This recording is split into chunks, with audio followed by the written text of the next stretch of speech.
Welcome to Manny's TV Talk, where we will talk about all of our favorite reality TV shows and news surrounding them. Grab a snack, a drink, and get comfortable because this starts now. Get one. It's my body. I love Bean. Stop that. You don't need any more tattoos. You don't have a choice. Honey. You don't have a choice.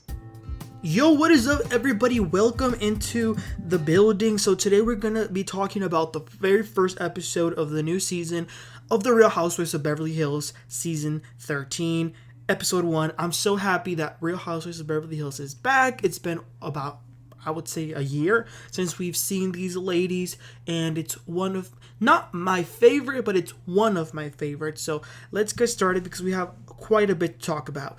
Okay, so out of all people, they chose Dorit as the opening scene. Well, actually, it was PK. He was eating out of 2 bags of the potato chips, which I don't blame him.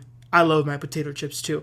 But the reason Dorit was the opening scene is because a lady by the name of Eaglewoman comes over to Dorit's house. She's some sort of spiritual healer. She calls herself a doctor of the soul.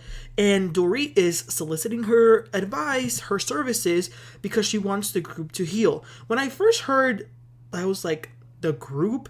But then y'all gotta remember, last season, the way that played out was rough, to put it lightly. I mean, the Kathy Hilton drama, Lisa Rinna, Diana with the bots, I mean, Sutton with Diana, it was just blown out of proportion. And let's not forget, this really shook things up with the Fox 4 or whatever the hell they're called. They were pretty much broken. So Dorit plans this retreat for the group. So that's where we start to see the other women, Kyle, Sutton, Erika, just all of them getting ready for this retreat. They're FaceTiming, dressing up, putting on makeup, whatever. So the retreat we get to is in Malibu, and it was a very nice setup. Some sort of teepee, horses, just nature. They're all arriving, and Erika gets there. And it's going to be very interesting to see Erika this season because her sidekick, her buddy, is gone. So she's sort of on her own. You know, they're not going to have someone there to clean up each other's messes. Matter of fact, they showed the email that Lisa Rinna sent Bravo when she quit. Now, that was Bravo being petty, okay? Also, Erika looked extremely thin, and she claims that it's hormones, but everyone is convinced that she's on Ozempic. So then they begin the spiritual ritual. A drum, some singing. Eaglewoman begins, and her apprentice's name is Blue Raven. I mean, these names, right? So she passes some sage tea to open their soul. She talks about the eagle soaring up to the sun, the ants, all these metaphors. Then Dorit says she brought this group because she wanted the group to heal, become closer, and then she says that she has to get something off her chest. She's very upset with Erika, and I already knew this was coming. This is regarding when Erika was at BravoCon and they asked her whose marriage is next in Splitville, and Erika said Dorit and PK. Now, I remember seeing this when it happened and thinking Erika's doing her job. She just gave herself and Dorit a storyline. So if anything, Dorit should be thanking her because that's exactly what happened. They're talking about it. But Dorit is saying she's deeply hurt, this and that. Erika says, you know what, it was a shady question, I gave a shady answer. But she then asks Dorit, is your marriage strong, Dorit? And she says, yes, it's very strong. So Erika says, then why does it matter? Then Erika plays the victim. Well, maybe she was being genuine. I don't know. She just has lied so much to this point that I don't even know if she's being genuine or not. But she did open up and says that she, for the past 2 years, has been very hurt, has felt betrayed. She's been out of place. Her world came tumbling down, and she wants to apologize to the entire group because that's not who she is and wants to move on. And they all sort of accept her. But then it's Kyle's turn to share her confession. And she says that the Kathy Hilton drama hit her deep. And I thought this was going a certain direction, but it went the complete opposite. And I'm another person acting like the damn victim. Because Kathy's character was the one that was being maligned, but now it's Kyle who was hurt. girl, bye. She says that she felt so betrayed. She would have wanted Dorit and Sutton to fully support her, but they probably wanted to be friends with Kathy. What?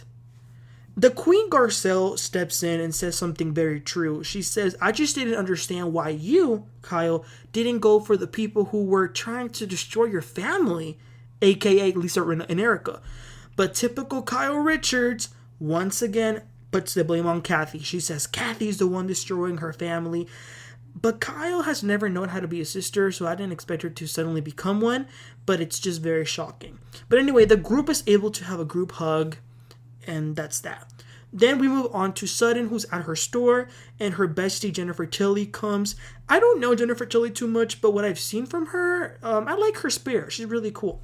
They're talking about Sutton's store, which has been very successful for the past 4 years since they opened. But Sutton says that she, out of anyone, she wants her ex-husband to notice her success. Because she says that when they first got married, they were on equal footing. But then when she had her children, he started to earn all the money. Which, I'm confused. Like, what did she expect? She had a baby. She became a mom. But anyway, I'm happy that she's successful. But you guys, $300,000 a month for child support or spousal, whatever it is. She gets $300,000 a month. That's ridiculous. Like, what does this man do for a living? That's wow. So she's gonna be good for the rest of her life. Okay, we move on to Erika, who's speaking to her therapist / counselor, but she's still dealing with this aftermath of Tom Girardi. She's happy that she's not in any of the indictments against him, but it still feels like until this is completely over, she's not really gonna be like innocent, like for the world, or like be set free. She also admits to the lady that she's starting to realize that Tom is going to die soon, she says, like sooner than later. So the therapist says that when that happens, she's going to experience a new more grief. So she's going through a bit. She also decides that moving forward, she wants to, instead of going low, she wants to go high, take the high road with her friends. Moving on to Dorit, she invites Kyle to have a dinner. They're talking about the events that happened last season. This was like a big recap. And Kyle said that she recently saw Kathy at Sutton's holiday party. And then here it comes. Oh, Lord. She reaches to her wallet and she pulls out the victim card once again. She says that she never did anything to Kathy. Kathy had no right treating her like that. She's done being treated like that for no reason. It's actually sickening that Kyle Richards is still willing to choose herself, her quacky, phony friends over her blood sisters. Then Dorit starts talking about the terrible year that she had over the supposed robbery. She also starts to talk about her marriage with PK. And I don't know, you guys, something inside of me when I saw this scene told me that Dorit and PK's marriage is on thin ice. And lo and behold, just came out about 5 minutes ago that they are now living separately. I mean, that scene was giving extreme foreshadowing. Okay, we move on to Garcelle with her twin boys. They first go put gas on the car. They didn't know how to. And then they go to the beach to have a picnic. The boys start to open up about how it sucks to be going from house to house, as in mom and dad. She obviously has to go to work sometimes to film shows. Like right now on the project she's working, she has to go to Atlanta a lot. So she asks, like, what else would you guys like? And one of them says, I would like more freedom. She says, you have enough freedom. She also says that she feels like they don't let her parent them. And the boy with the black hair, Jax, says, I feel like I've taught myself everything I know. I needed your parenting 2 years ago. So she says, so have I not been your mom? And he says no. Wow. As soon as he said that, the one with the blonde hair, Jade, like the way he turned to look at him, because that's a pretty bold statement. And I don't think that's fair, because he also said that he felt like he needed no more parenting anymore. You're 15 and you didn't know how to put the gas. I mean, come on. But you know what, child? This must be that soft parenting, because the way I would have gotten slapped if I would have said that to my mom. I mean, to this day, because I'm only 20. If I tell her something, I'm gonna get it. I mean, it must be that different parenting style that lets kids speak to their parents like that. But to the other side, I do want to say that, being like a little bit more seriously, it does show you how divorce really does affect the children. Even as, although people want to say it doesn't, it does. Okay, so the last scene is Kyle Mauricio. Mauricio is on the phone talking about Coachella and business dates. Kyle is like nagging him, so he has to hang up. And then they're talking. He wants to take the family to Portugal, but she says, no, I don't have time for that. He also mentions how much in shape Kyle has been lately. She's been like a gym rat. But Kyle, it was weird. She didn't even take the compliment well. She was just like, thanks. Then she mentions that she's been getting a lot of tattoos lately, like little weird tiny tattoos all across her body.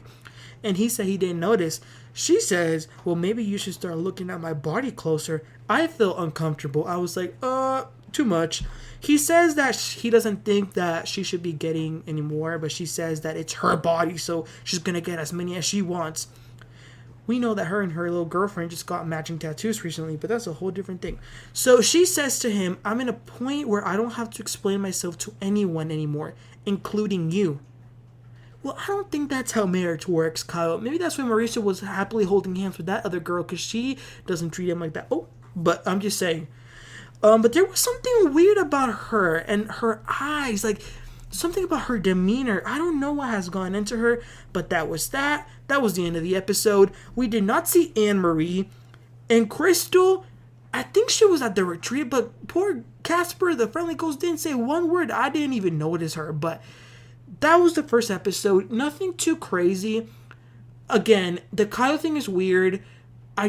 Part of me still thinks that they're faking this. I don't know. But anyway, you guys, let me know what you thought about this episode. Please don't forget to like and subscribe. What did you think? Was it a good first episode? Did you miss Lisa Rinna? I personally didn't. But what did y'all think about Kyle and the way that she was sort of behaving this episode? And just let me know what you think about this episode. And don't forget to like and subscribe. I'll catch y'all next time. You have a great one. Bye.